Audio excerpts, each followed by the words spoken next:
Welcome back. Now, stress is something that impacts countless individuals across all walks of life. We're joined again by Sadia Southgate, who will give us some techniques on how to manage stress on a daily basis. Welcome back, Sadia. Thank you. How does stress manifest itself physically, mentally, and I'd have to say emotionally in one's life? Yes. When it comes to stress, we want to first, understand what it is, particularly. What is it? Yes. And that is basically, when it comes down to how it is that we respond in stressful situations. And in some way or another, all of us experience stress in whether it's our day-to-day jobs or our day-to-day lives.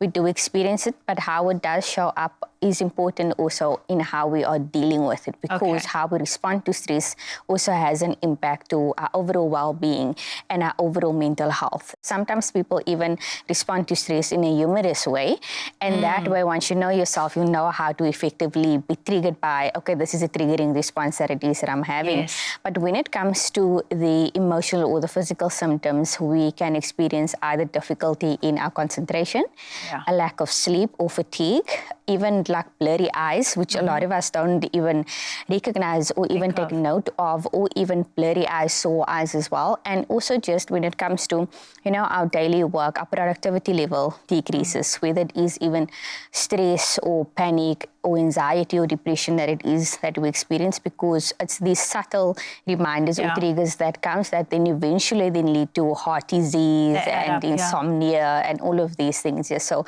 those are just a few physical and emotional symptoms. And I think brain fog is another one, isn't it? I know that a lot of people are complaining about brain fog. Yes, it's a very real thing. And oftentimes we just think, it's a lack of sleep. But for me, when it comes to stress, everything has an overlap, and it's your body's way of sending a message to you. Communicating. Yes, absolutely. And oftentimes we don't listen to the messages because we tend to push ourselves beyond what it is that our body can actually handle or even cope with in that moment.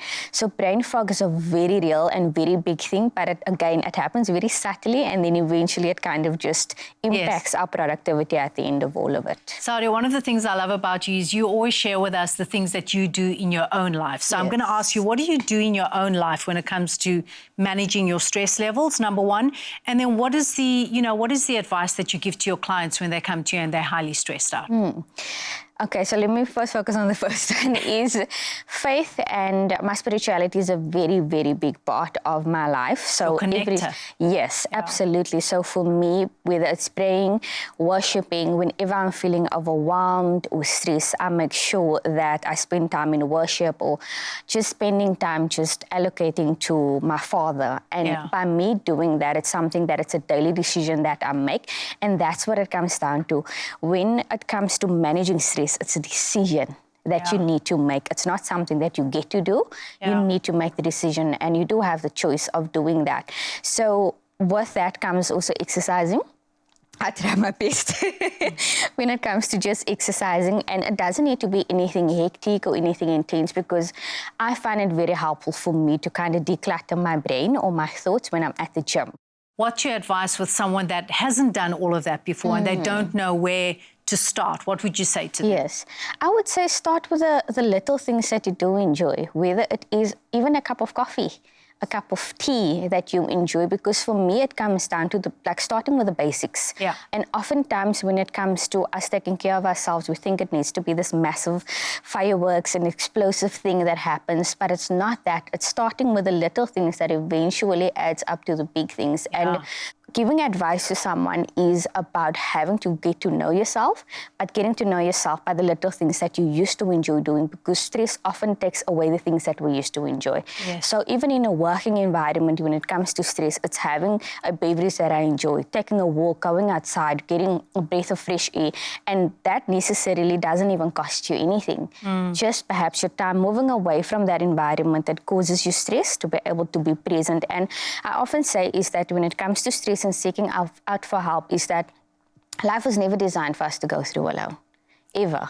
And what that is essentially means is that when I'm going through something, that I get around the people that love and support me, because when I experience a setback in life, that gives me a step to have a comeback.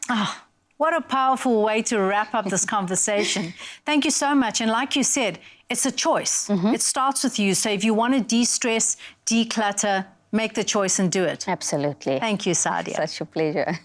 What an incredible, valuable, insightful conversation with Sadia. And I certainly hope that it serves as an encouragement for you to be more aware of your stress and know when to seek help.